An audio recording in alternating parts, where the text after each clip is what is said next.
Die mikroskoop. 'n Ryk Chinees het Engeland op 'n dag besoek. Tydens sy besoek wys iemand hom 'n pragtige mikroskoop.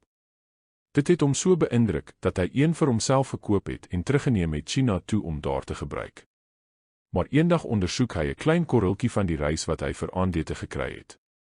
Tot sy afgryse ontdek hy dat die rys vol klein, lewende goggatjies is. Sy geloof vereis dat hy niks mag eet wat dierlike lewe het nie. Hoe nou gemaak? Behalwe dat hy nogal baie van rys gehou het, was dit ook sy daaglikse stapelvoedsel. Hy reken toe dat daar net een oplossing vir sy probleem is. Hy moet die instrument verwoes wat hom bewus gemaak het van die onsmaaklike feit. En net daar gooi hy die kosbare mikroskoop stikkend. Belaglik, sê jy seker. Maar hoeveel mense maak nie net so met God se woord nie?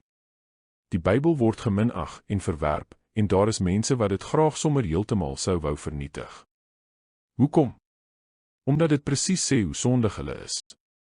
Dit maak nie hul sondes groter soos die mikroskoop met die goggas gemaak het nie, maar dit stel die mens in al sy sondigheid bloot as 'n skuldige sondaar in God se oë. Baie mense kan dit nie verduur om met hul eie sondigheid gekonfronteer te word nie, en dus verwerp hulle die woord van God, of hulle probeer om te bewys dat dit nie die waarheid is nie. Maar die woord van onsse God hou stand in ewigheid, Jesaja 40 vers 8. Is my woord nie soos 'n vuur en soos 'n hamer wat 'n rots vernietig nie? Jeremia 23 vers 29. Want die woord van God is lewend en kragtig en skerper as 'n tweesnydende swaard en dring deur tot die skeiding van siel en gees en van gewrigte en murg en is 'n beoordelaar van die oorlegginge en gedagtes van die hart. En daar is geen skepsel onsigbaar voor hom nie, maar alles is oop en bloot voor die oë van hom met wie ons te doen het. Hebreërs 4 verse 12 tot 13. Daarom moet ons des te meer ag gee op wat ons gehoor het, dat ons nie miskien wegdrywe nie.